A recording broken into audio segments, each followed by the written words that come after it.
Pada kesempatan yang lalu kita telah mengetahui kisah perang Mu'tah, yaitu peperangan yang tidak seimbang antara kaum muslimin di satu pihak yang hanya berjumlah 3.000 orang melawan tentara Romawi atau pasukan Romawi yang berjumlah 100.000 tentara, ditambah dengan sekutu-sekutu Arab mereka di negeri Syam sebanyak 100.000 tentara pula, sehingga jumlahnya menjadi 200.000. Maka terjadilah peperangan yang tidak seimbang antara 200.000 melawan 100.000. Namun Allah Subhanahu wa taala menyelamatkan tentara kaum muslimin dan mereka oleh Rasulullah sallallahu alaihi wasallam didoakan bahwasanya mereka bukannya lari dari medan perang, tetapi mereka akan maju ke depan dan mendapatkan kemenangan insyaallah, kata Rasulullah. Tentunya perang ini terjadi, perang Mu'tah, tentunya Rasulullah tidak ikut serta dalam perang tersebut. Rasulullah sallallahu alaihi wasallam mengutus Zaid bin Haritha, kemudian Ja'far bin Abi Thalib, lalu Abdullah bin Rawaha secara bergantian sebagai panglima. Kemudian ketika ketiganya gugur, maka muncullah Khalid ibn al-Walid mengambil inisiatif untuk menjadi panglima kaum muslimin.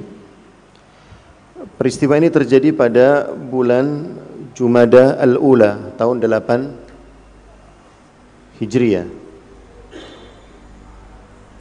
Sebulan setelah itu, tepatnya di bulan Jumada Tsaniyah tahun 8 Hijriah, Rasulullah sallallahu alaihi wasallam yang telah mendengar peristiwa Mu'tah, perang Mu'tah sebulan sebelumnya, di mana Rasulullah mendengar cerita yang sedemikian dahsyat, berita yang sedemikian dahsyat bahwasanya tentara Romawi dalam jumlah besar bersekutu dengan sekutu-sekutu mereka dari kalangan Arab yang berjumlah besar juga. Maka Rasulullah sallallahu alaihi wasallam ingin mengantisipasi jangan sampai peristiwa semacam ini terulang kembali. Maka Rasulullah sallallahu alaihi wasallam ingin merusak dan menghancurkan sekutu Romawi dengan Arab tersebut. Yaitu dengan cara apa? Dengan cara Rasulullah sallallahu alaihi wasallam menyerang dan memberi pelajaran kepada sekutu-sekutu Romawi yang terjauh, yang jauh dari wilayah Romawi, yang masih berada di pinggiran Syam atau yang paling dekat dari kota Madinah. Maka Rasulullah SAW berinisiatif untuk memberikan semacam shock terapi, semacam teror terhadap mereka, agar mereka merasa takut dan mereka tidak lagi membuat rencana-rencana untuk menggalang kekuatan besar dalam rangka untuk menyerang kaum muslimin. Ini salah satu versi penyebab terjadinya perang Dzatu As-Salasil namanya. Perang Dzatu As-Salasil. Disebut Dzatu As-Salasil karena terletak di satu tempat yang berada di perkampungan beberapa suku Arab. Di antara mereka ada suku Qudha'ah. Di sana terdapat satu mata air yang bernama Silsil, sehingga disebutnya Dhatus Salasil. Ada lagi yang mengatakan bahwasanya musuh-musuh kaum muslimin ketika itu saling mengeratkan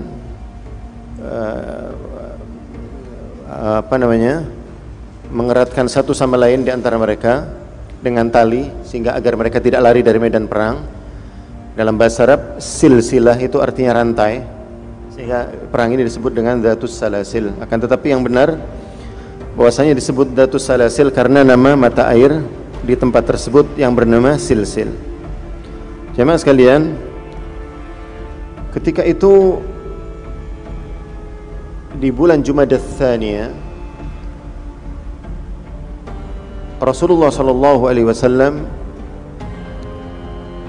belum lama kedatangan 3 orang yang telah kita kisahkan sebelumnya, yaitu Khalid bin Walid, Amr bin As, dan Utsman bin Talha. 3 orang yang menyatakan masuk Islam datang ke Madinah di bulan Safar, tepatnya di bulan Safar. 4 bulan setelah itu, yaitu di bulan Jumadats Tsaniyah, tepatnya tahun 8 Hijriah, Rasulullah sallallahu alaihi wasallam ketika akan mengirim pasukan ini, Rasulullah memutuskan untuk mengangkat Amr bin As sebagai panglimanya. Amr bin As baru 4 bulan masuk Islam. Di sini kita bisa mengetahui bagaimana Rasulullah sallallahu alaihi wasallam, metode Rasulullah sallallahu alaihi wasallam di dalam memilih seorang pemimpin, mendelegasikan sahabat-sahabatnya sesuai dengan kemampuan dan kapasitas mereka. Rasulullah SAW tidak mengangkat Abu Bakar As-Siddiq yang masuk Islam pertama kali, atau Umar bin Khattab radhiyallahu anhu merupakan sahabat senior, atau misalkan Bilal bin Rabah misalkan, yang termasuk orang yang banyak merasakan penderitaan di masa-masa awal Islam. Jadi di dalam Islam ini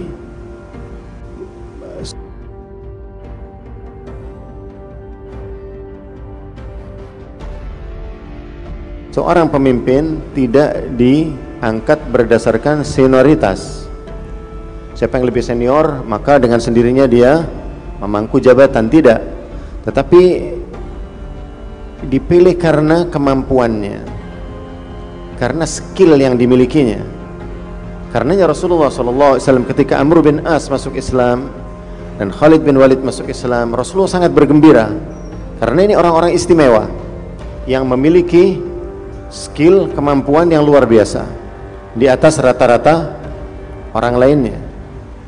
Makanya Rasulullah SAW memilih Amr bin As untuk memimpin pasukan ini karena Rasulullah mengetahui bahwasanya Amr bin As adalah seorang yang sangat cerdik, ahli strategi, sudah teruji, sering diutus oleh orang-orang Quraisy sebagai duta, dan memiliki terkenal di kalangan mereka di masa itu sebagai seorang yang jenius,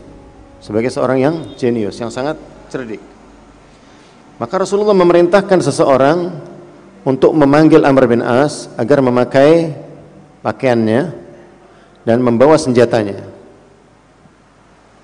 Membawa senjatanya. Maka datanglah Amr bin As kepada Rasulullah SAW. Ketika itu Rasulullah sedang berwudu. Maka setelah Rasulullah SAW menyelesaikan wudunya, didapatinya Amr bin As sudah berada di hadapannya. Maka Rasulullah memandang kepada Amr bin As dengan pandangan menyelidik dari ujung kepalanya sampai ke ujung kakinya. Oleh Rasulullah diperhatikan, lalu Rasulullah menunduk-nundukkan kepala. Kemudian Rasulullah SAW bersabda, kata Rasulullah SAW, "Inni uridu an ab'athaka ala jaysh." Sesungguhnya aku ingin menugaskanmu menjadi panglima pasukan. Fayuslimukallahu wa yughnimak. Maka dengan itu aku berharap Allah akan membuatmu selamat. Maksudnya pulang lagi dalam kondisi selamat, atau juga selamat di kehidupan akhirat. Wa yughnimuk, dan Allah SWT akan memberikan kepadamu rampasan perang. Maka makna yang pertama akan lebih dekat, engkau pulang dalam kondisi selamat membawa rampasan perang, kata Rasulullah. Wa arghaba laka fil mali raghbatan salihah. Lalu Allah membuatmu menyukai harta dengan rasa suka yang baik. Raghbah salihah, maksudnya Menyukai harta dalam hal yang positif. Misalkan ingin memiliki harta dalam rangka untuk berinfak di jalan Allah dan seterusnya. Maka apa kata Amr bin As? Amr bin As yang meriwayatkan hadis ini, "Qultu ya Rasulullah, ma aslamtu min ajlil mal." Wahai Rasulullah, sesungguhnya aku masuk Islam bukan karena ingin mencari harta. Walakinnani aslamtu raghbatan fil Islam. Akan tetapi aku masuk Islam dalam semata-mata karena aku menyukai Islam. Wa an akuna ma'a Rasulillah sallallahu alaihi wasallam, dan juga dengan alasan agar aku selalu dekat bersama Rasulullah sallallahu alaihi wasallam. Jemaah sekalian, ini orang baru masuk Islam 4 bulan. Baru 4 bulan masuk Islam. Maka apa kata Rasulullah sallallahu alaihi wasallam? Ya Amr, ni'mal malus salih lil mar'is salih. Ini hadis yang cukup terkenal. Kata Rasulullah, sebaik-baik harta yang bagus adalah dikelola oleh orang yang bagus pula. Sebaik-baik harta yang baik dikelola oleh orang yang baik pula. Maka ini bukan hal yang buruk. Maksudnya kata Rasulullah, jika engkau mendapatkan harta dengan cara yang baik, lalu engkau mengelolanya dengan baik, bukan hal yang buruk. Dan di sini terdapat pengakuan dari Rasulullah SAW bahwa Amr bin As adalah orang yang saleh. Sebaik-baik harta yang saleh, yang baik adalah untuk orang yang baik, orang yang saleh. Maka ini menunjukkan apa jemaah sekalian? Di dalam hadis ini menunjukkan betapa iman Amr bin As.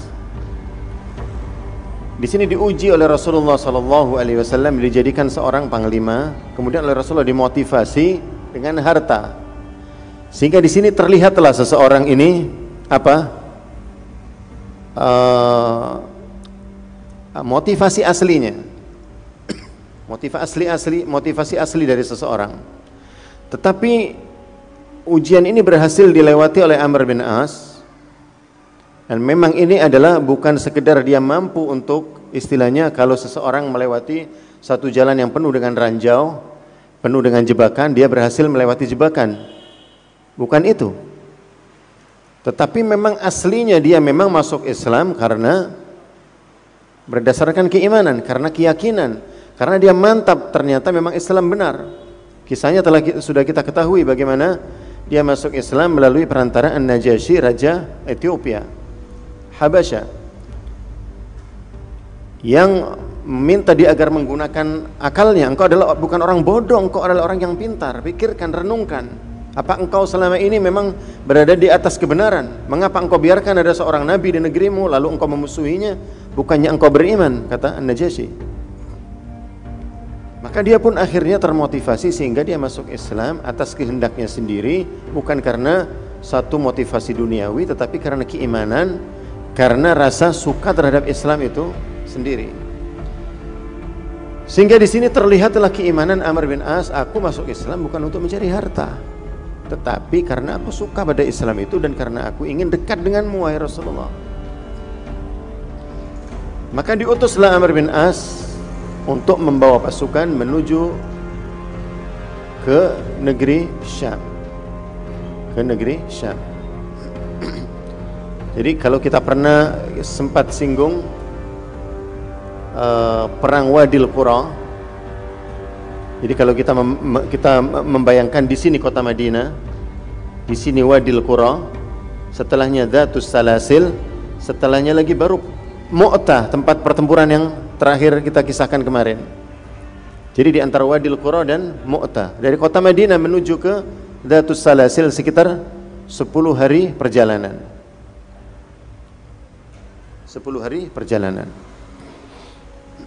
Jemaah sekalian, tentunya terjadinya gencatan senjata antara kaum muslimin dengan orang-orang kafir Quraisy pada saat peristiwa Umrah Hudaybiyah. Ini memberikan keuntungan yang sangat besar kepada kaum muslimin, dan beberapa kali kita sebutkan bahwasanya ini menguntungkan kaum muslimin. kaum muslimin sekarang bisa berkonsentrasi untuk memerangi musuh-musuh mereka selain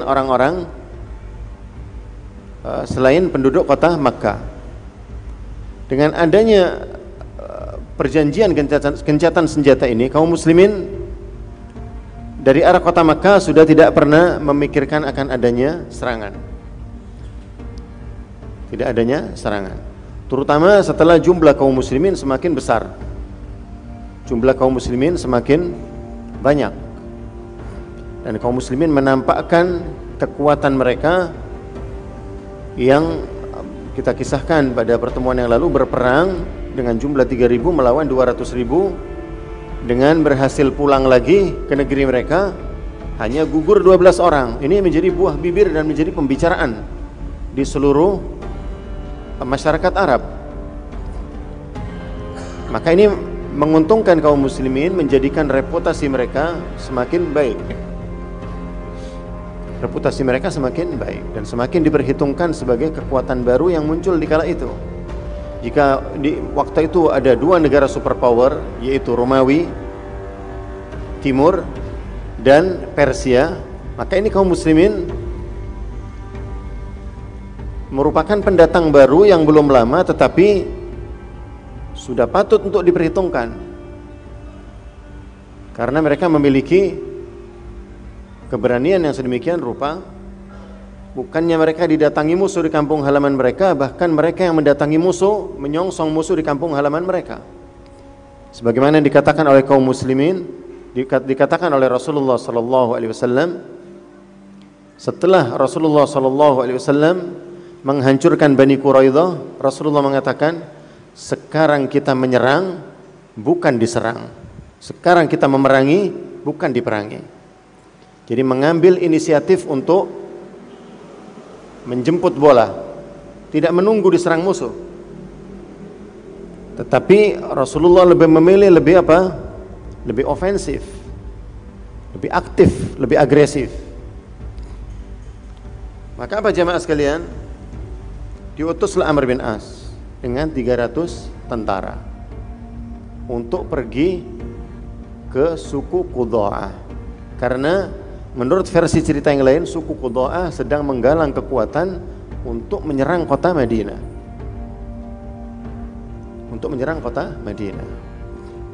Maka Rasulullah memerintahkan kepada Amr bin As untuk bergegas membawa pasukannya. Maka berangkatlah dia dengan berjalan di malam hari dan beristirahat di siang hari.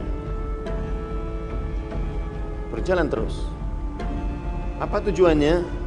Agar pergerakan mereka tidak terdeteksi oleh musuh, karena bergerak di kegelapan malam.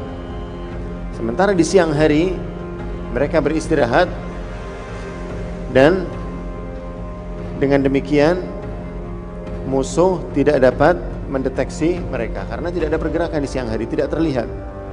Di malam hari mereka berjalan, di siang hari mereka beristirahat. Di samping juga ini untuk menghemat stamina mereka, karena di siang hari sangat terik, dan ini membutuhkan tenaga yang akan menguras tenaga yang sangat banyak. Berbeda halnya dengan malam hari yang sejuk, relatif sejuk, tidak ada cahaya matahari, dan seterusnya. Ini juga akan menghemat cadangan air juga. Maka terus ini dia lakukan, berjalan di malam hari dan berhenti di siang hari. Jemaah sekalian, hingga akhirnya Amr bin As berhasil mendekati perkampungan mereka. Maka ketika berhasil mendekati perkampungan mereka dengan mengirimkan beberapa orang utusan, disampailah kabar kepada Amr bin As bahwasannya mereka telah mengumpulkan kekuatan sangat besar. Lalu apa yang dilakukan oleh Amr bin As? Ia mengirim seseorang membawa surat kepada Rasulullah sallallahu alaihi wasallam mengabarkan bahwasanya jumlah musuh sangat banyak. Dia minta kepada Rasulullah untuk mengirimkan pasukan tambahan. Maka dikirimlah oleh Rasulullah sallallahu alaihi wasallam 200 personil tambahan, dipimpin oleh Abu Ubaidah ibnul Jarrah. radhiyallahu anhu.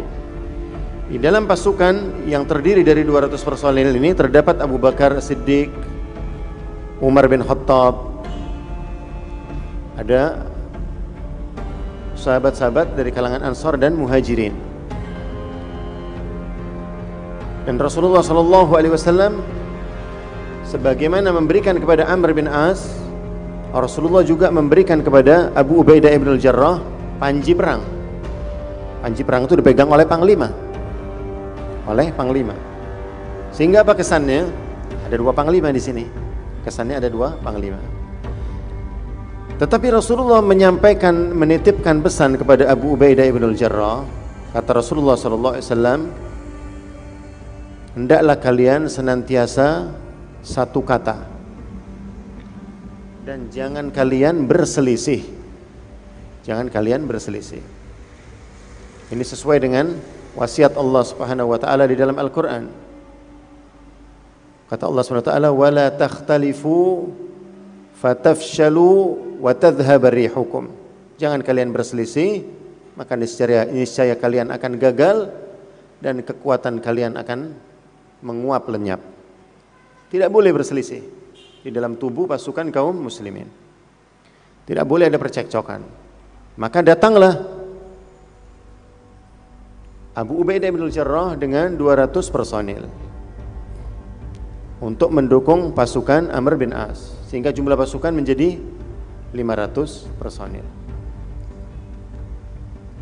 Maka tibalah saat salat, maka majulah Abu Ubaidah ibn al-Jarrah untuk memimpin salat menjadi imam. Maka proteslah Amr bin As. Abu Ubaidah ibn al-Jarrah kita tahu salah seorang yang pertama kali masuk Islam di kota Makkah. Salah satu dari 10 orang yang dijamin masuk surga.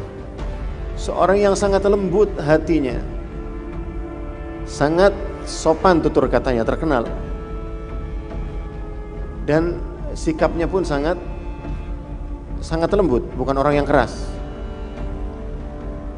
Maka ketika dia akan maju, kata Amr bin As, aku yang lebih berhak untuk menjadi imam daripada engkau, karena aku yang diangkat oleh Rasulullah sebagai panglima. Sementara engkau hanya pasukan yang ditugaskan untuk mendukung pasukanku. Maka akulah panglimanya.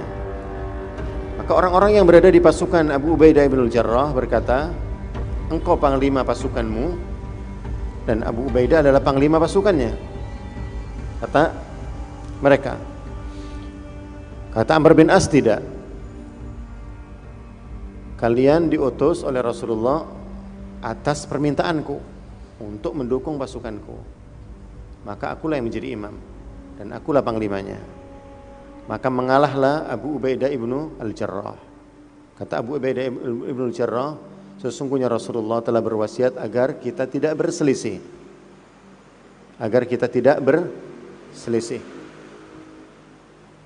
Kemudian apa kata Abu Ubaidah ibn al-Jarrah? Ucapannya dengan mengatakan,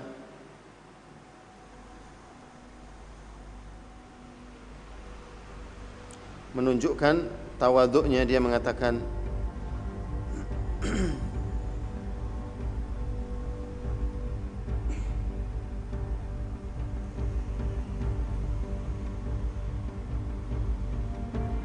kata dia, sesungguhnya Rasulullah sallallahu alaihi wasallam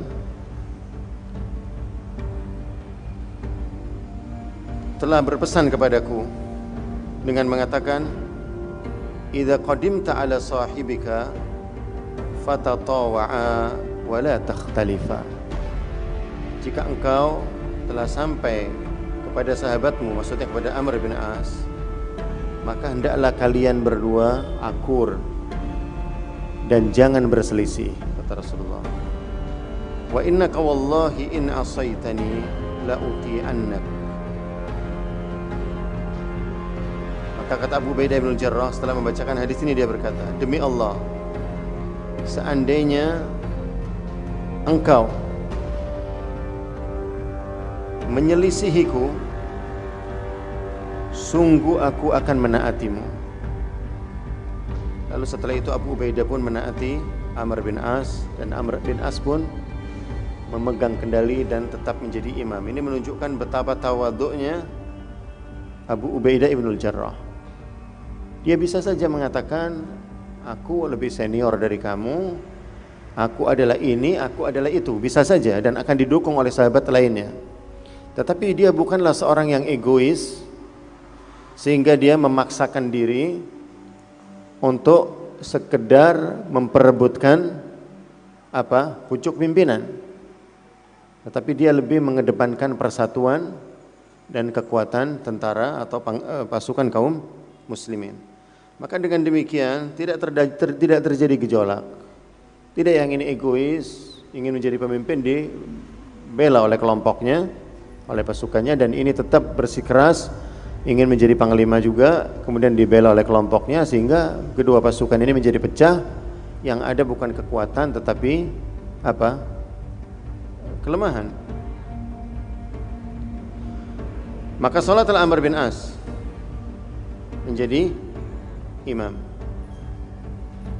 Jemaah sekalian, lalu mulailah setelah itu, setelah 500 personil berkumpul, maka mereka pun menyerbu perkampungan tersebut. Tentunya ini merupakan satu perkampungan di antara tujuan Rasulullah sallallahu alaihi wasallam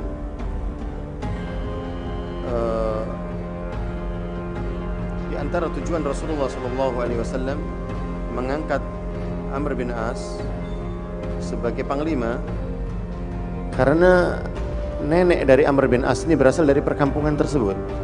Karenanya Rasulullah sallallahu alaihi wasallam berpesan kepada Amr bin As, kata Rasulullah, ista'in biman marra minal Arab, hendaklah engkau minta bantuan, dukungan dari suku-suku Arab yang engkau lewati.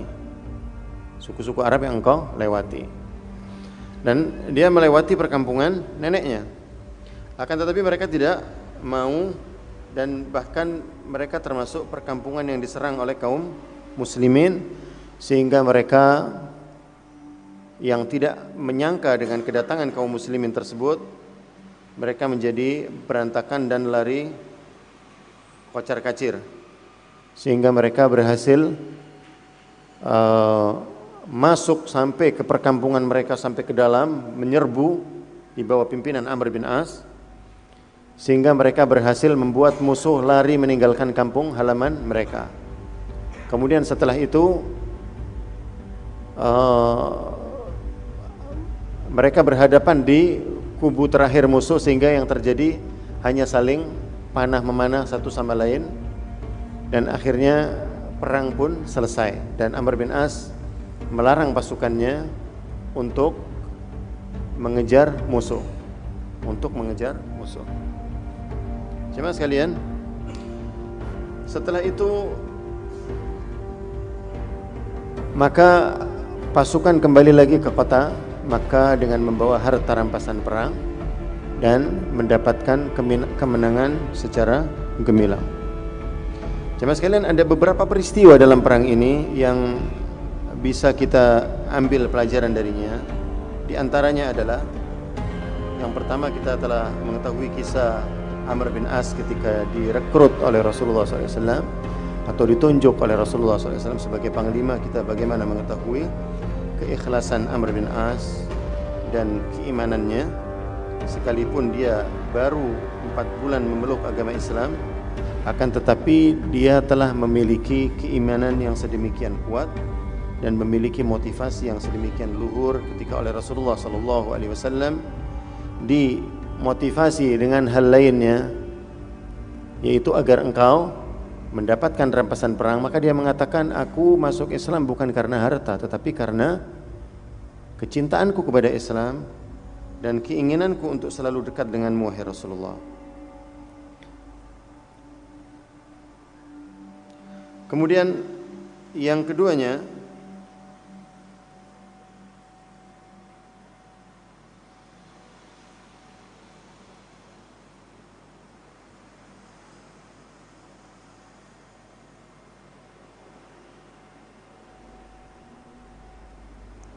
adalah sabda Rasulullah sallallahu alaihi wasallam, ni'ma al-malus salih lil mar'is salih atau lil rajulis salih. Harta yang baik itu idealnya memang di tangan orang yang baik, di tangan orang yang baik. Karena mengapa demikian jamaah sekalian? Jika harta itu berada di tangan orang yang baik, maka harta itu akan digunakan untuk hal yang baik, akan digunakan untuk hal-hal yang positif. Berbeda halnya jika harta itu berada di tangan orang yang buruk, maka dia akan menafkahkannya siang malam untuk keburukan pula. Maka kata Rasulullah sallallahu alaihi wasallam, ni'ma al-malus salih lil mar'is salih. Harta yang baik itu idealnya atau sebaiknya atau idealnya berada di tangan orang yang saleh pula. Kemudian yang kedua, pelajaran yang kedua adalah kejadian datangnya pasukan Abu Ubaidah ibnu Al-Jarrah yang diutus oleh Rasulullah SAW dengan membawa panji pula, sehingga ada dua pemimpin. Lalu bagaimana kita mengetahui Abu Ubaidah lebih memilih untuk mengalah dalam rangka untuk mempertahankan kekuatan pasukan dan kekompakan pasukan? Maka ini merupakan satu pelajaran yang sangat penting, bahwasanya percekcokan, perselisihan, pertikaian ini tidak akan membawa manfaat apapun di dalam tubuh umat, tetapi hanya akan merugikan umat tersebut dan akan membuatnya lemah, sehingga umat dengan begitu mudah akan dikalahkan oleh lawan. Karena apa? Karena mereka bercerai-berai. Dan ini yang bagaimana digambarkan oleh Rasulullah sallallahu alaihi wasallam di dalam satu hadisnya, yushaku an, kata Rasulullah sallallahu alaihi wasallam, yushaku an tuda'a alaikum kama tuda'al akalatu ila qas'atiha. Hampir saja kalian ini dikeroyok, diperebutkan sebagaimana diperebutkannya makanan di atas apa? Di atas piring oleh orang-orang yang memakannya. Masing-masing ingin mengambil makanan itu. Ada 5 orang mengeroyok satu makanan, masing-masing mengambil, melahapnya. Hampir saja kalian itu dikeroyok oleh musuh-musuh kalian sebagaimana dikeroyoknya makanan yang ada di atas piring. Hampir masa itu datang, kata Rasulullah. Maka para sahabat Rasulullah SAW bertanya, amin qillatin nahnu yawma idzin ya Rasulullah. Apakah ketika saat itu tiba kami dalam kondisi sedikit jumlah kami wahai Rasulullah? Apakah jumlah kami sedikit wahai Rasulullah? Kata Rasulullah, la walakinnakum ghutha. Tidak, kata Rasulullah. La bal antum katsir, kata Rasulullah. Tidak, kalian sangat banyak. Walakinnakum ghutha, tetapi kalian adalah ibarat buih, ka ghutha'is sail, seperti buihnya apa? Seperti buihnya banjir bandang. Kalau ada banjir bandang itu kan ada buihnya. Kemana air mengalir dia akan diombang-ambingkan oleh air tersebut, karena apa? Tidak memiliki bobot, dia akan berada di atas, tidak memiliki bobot, diombang-ambingkan kemanapun air pergi. Walakinnakum kahutha'i sail, kata Rasulullah SAW. Kemudian apa kata Rasulullah SAW? Wala yanzi'annallahu al-mahabata minkum min qulubi aduwikum. Sungguh akan dicabut oleh Allah rasa segan terhadap kalian dari apa? Dari dada musuh-musuh kalian. Musuh-musuh tidak lagi segan kepada kalian, tidak lagi menaruh hormat, tidak lagi segan, tidak lagi takut kepada kalian. Kata Allah SWT. Kemudian apa kata Allah SWT? Kata Rasulullah SAW,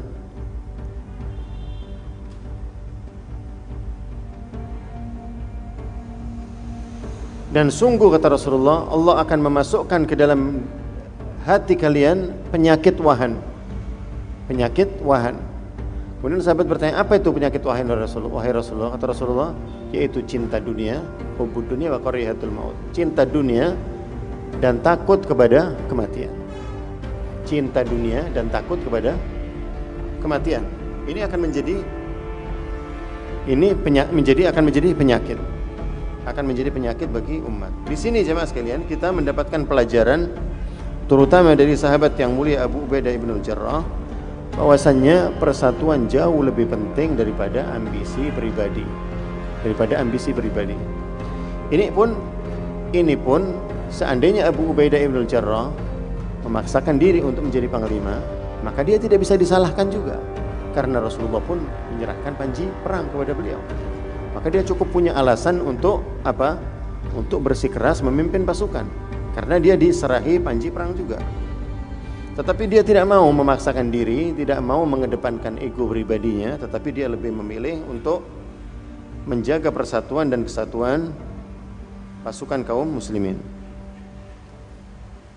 Kemudian pelajaran yang ketiga jamaah sekalian, bahwasanya Amr bin As merupakan seorang panglima yang sangat peduli terhadap pasukannya. Dia peduli terhadap pasukannya dalam hal apa? Menjaga kondisi mereka, stamina mereka, keselamatan mereka, semuanya dia perhitungkan.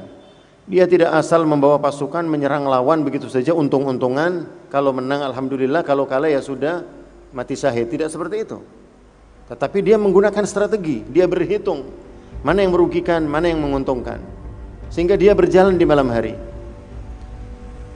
dan istirahat di siang hari. Berjalan di malam hari agar tidak terdeteksi, dan berjalan di siang hari agar tidak mudah lelah dan ketahuan oleh lawan. Di sini dia telah menjaga stamina pasukan sehingga ketika sampai di kampung halaman musuh, mereka langsung siap untuk berperang, tidak perlu beristirahat lagi. Beda halnya jika jalan di siang hari dalam kondisi lelah, terutama yang menunggang kuda hanya 30 orang, penunggang kudanya, maka tentu sisanya akan kelelahan. Datang ke kampung lawan, ke negeri musuh dalam kondisi kelelahan, kemudian langsung berperang, tidak terbayangkan. Sementara musuh dalam kondisi sangat fresh, sangat staminanya sangat bagus, kondisinya sangat prima, ya tentu saja mereka akan jauh lebih unggul. Maka strategi ini sangat membantu sangat menghemat tenaga para sahabat Rasulullah SAW, sehingga ketika mereka sampai di kampung halaman musuh, mereka dalam kondisi segar dan dalam kondisi siap untuk bertempur. Kemudian bentuk perhatian Amr bin As di dalam menjaga pasukannya adalah ketika di malam hari dan mereka sudah mendekati perkampungan musuh, sementara musuh belum mendeteksi keberadaan mereka, mereka dalam kondisi kedinginan. Ketika itu musim dingin. Ketika itu musim sedang dingin. Maka mereka meminta izin kepada Amr bin As untuk menyalakan api unggun, menghangatkan tubuh mereka. Maka Amr bin As menolak. Sampai-sampai Abu Bakar As-Siddiq membujuk Amr bin As untuk mengizinkan hal tersebut agar mereka tidak kedinginan. Tetapi Amr bin As menolaknya. Kata Amr bin As, ini nantinya ditanya oleh Rasulullah SAW, kenapa engkau tidak mengizinkan untuk menyalakan api unggun? Sampai-sampai dia mengancam, siapa yang berani menyalakan api, maka aku akan lemparkan dia ke dalam api itu. Sesungguhnya aku diutus oleh Rasulullah, aku ditunjuk oleh Rasulullah untuk kalian taati, maka jangan ada seorang pun yang menyelisihiku. Dia seorang panglima yang sangat tegas dan sangat galak. Maka ketika sampai di Madinah, mereka mengeluhkan sikap keras Amr bin As kepada Rasulullah SAW, terutama melarang mereka untuk menyalakan api. Maka kata Amr bin As, wahai Rasulullah, aku tidak ingin pasukanku menyalakan api, sehingga titik-titik nyala api ini akan dihitung oleh lawan dan mereka bisa mengkalkulasi kekuatan kami. Karena kita hanya sedikit, pasukan kita hanya 500. Begitu mengetahui berapa jumlah titik api, mereka mengetahui kita hanya sedikit. Dan ketahuan posisi kita langsung diserbu. Maka Rasulullah membenarkan strategi yang diberlakukan oleh Amr bin As. Kita mendengarkan adzan Isya sejenak. pelajaran lain yang bisa kita ambil adalah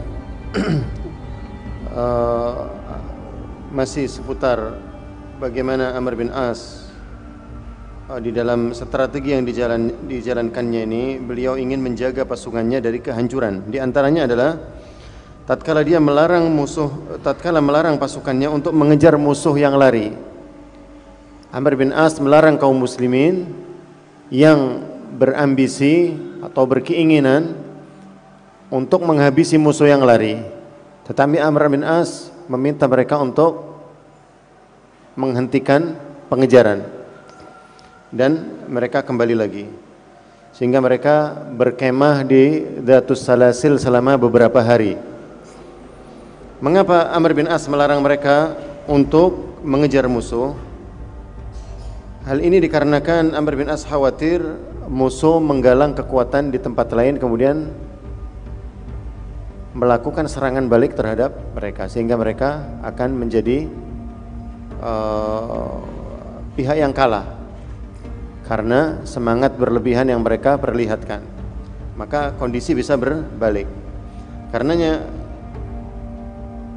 tatkala kembali ke Madinah, dan hal tersebut disampaikan oleh sahabat-sahabat Rasulullah sallallahu alaihi wasallam, Amr bin As ditanya oleh Rasulullah sallallahu alaihi wasallam, "Mengapa engkau melarang pasukanmu untuk mengejar lawan?" Maka Amr bin As berkata, "Karihtu ayyattabi'uhum fayakunu lahum madad." Aku tidak ingin pasukanku mengejar mereka lalu tiba-tiba ternyata lawan mendapatkan pasukan bantuan, mendapatkan bantuan kekuatan, sehingga pasukanku akan terpukul kalah. Karenanya Rasulullah SAW mendengarkan alasan Amr bin As, Rasulullah SAW membenarkan strategi yang diberlakukan oleh Amr bin As. Kemudian pelajaran lain, pada pertempuran ini Amr bin As mimpi basah, junub, tidur bermimpi. Maka di pagi harinya seorang yang junub tentunya harus mandi junub. Tetapi Amr bin As yang ketika itu sedang dalam kondisi dingin yang luar biasa, mungkin dingin tidak seperti di sini ya. Kalau di Timur Tengah itu, di negara Arab itu, terutama di daerah Syam, itu kalau musim dingin itu dingin sekali. Terutama di negeri Syam itu turun salju juga, maka sangat dingin sekali. Ya mungkin hanya bisa di bawah 10 derajat dinginnya itu. Nah ini dingin, sangat-sangat dingin. Sementara tentunya di masa itu tidak ada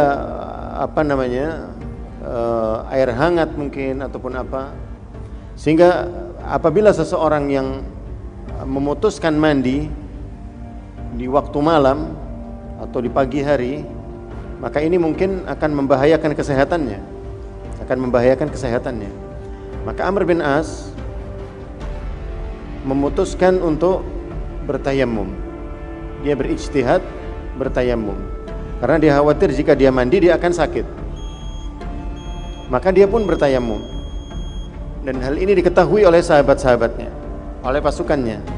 Lalu dia menjadi imam salat.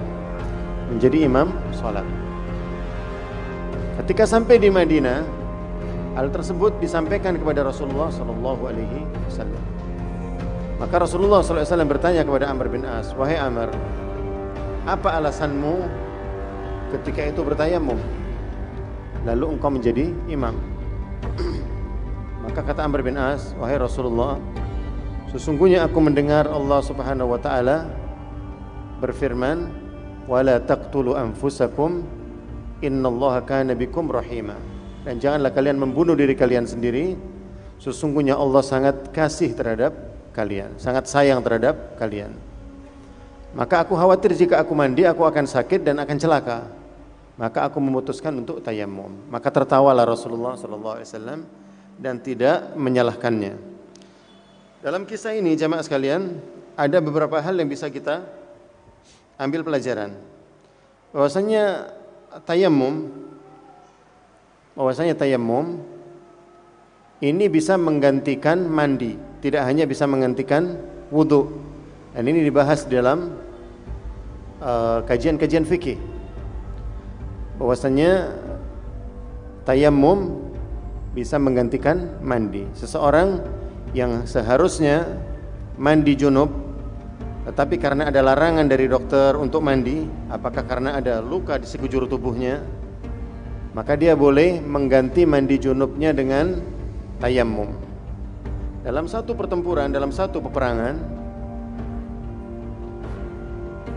kaum muslimin tidak mendapatkan air. Ketika itu Umar bin Khattab dalam keadaan junub dan Ammar bin Yasir pun dalam keadaan junub. Maka Umar bin Khattab berijtihad, karena ini bersuci karena junub, sementara junub itu harus mandi sekujur tubuh.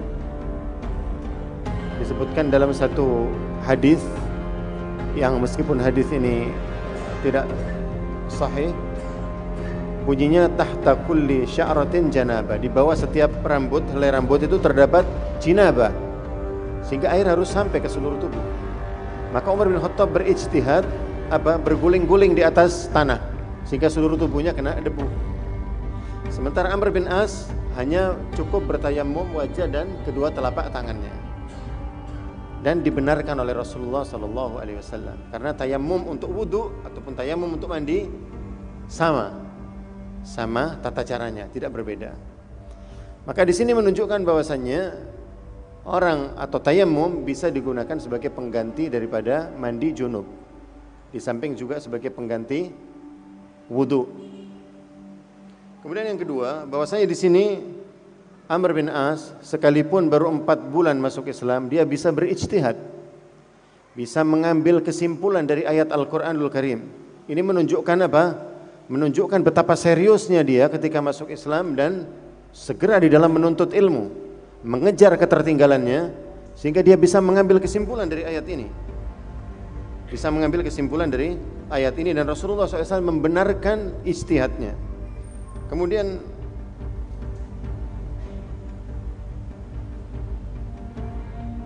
juga di sini bisa diambil kesimpulan bahwasannya orang yang bersucinya dengan tayammum diperbolehkan untuk menjadi imam bagi orang yang bersucinya dengan wudu. Dengan wudu, jika syarat-syarat menggunakan debu dan bertayammum terpenuhi, maka kondisinya antara orang yang bersuci dengan debu atau bertayammum dengan bersuci dengan air atau berwudu, maka tidak ada bedanya di sini. Jemaah sekalian, yang terakhir adalah bahwasannya sekalipun Amr bin As baru 4 bulan sebagaimana kita katakan masuk Islam, tetapi di sini terlihat bagaimana Amr bin As ini begitu cepatnya memahami agama Islam. Begitu cepatnya memahami agama Islam sampai dia menemukan alasan untuk melakukan itu dari firman Allah, wala taqtulu anfusakum innallaha kana bikum rahima. Dari ayat ini dia bisa mengambil kesimpulan bahwasanya ketika dia dalam kondisi dingin yang sangat, apabila dia mandi maka ini akan mencelakakan dirinya, sementara Allah SWT tidak menginginkan itu, dan bahkan Allah sangat mengasihi hamba-hambanya yang beriman.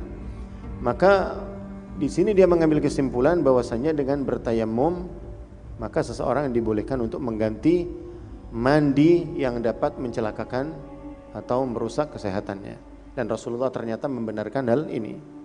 Di sini juga menunjukkan bahwasanya berijtihad di masa Rasulullah SAW ini dilakukan oleh beberapa orang sahabat beliau, dan oleh Rasulullah SAW dibenarkan dan tidak disalahkan. Juga jemaah sekalian, di sini sebagaimana saya katakan, sekalipun baru 4 bulan, Amr bin As begitu serius mempelajari Islam dan mempelajari Al-Quran, dan diduga dia secara diam-diam telah mempelajari Al-Quran jauh-jauh sebelum masuk Islam. Kecenderungan dan ketertarikan itu ada, akan tetapi ego jahiliyahnya mengalahkan dia sehingga dia mengakhirkan atau terlambat masuk Islam. Ini terbukti ketika dia berdebat dengan Ja'far bin Abi Thalib di hadapan An-Najasyi, raja Ethiopia.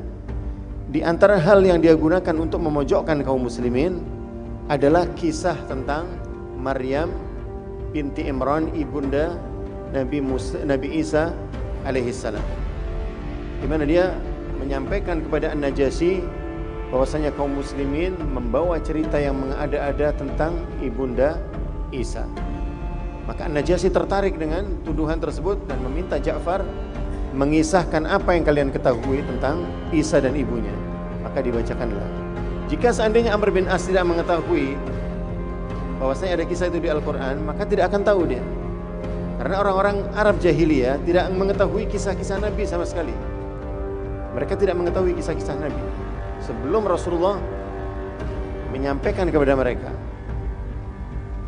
Maka dengan demikian diduga Amr bin As ini telah mempelajari Al-Quran secara diam-diam sebelum dia masuk Islam, dan telah ada ketertarikan kepada Islam dan kepada Al-Quran jauh-jauh hari sebelum dia akhirnya memproklamirkan dan mengumumkan keislamannya.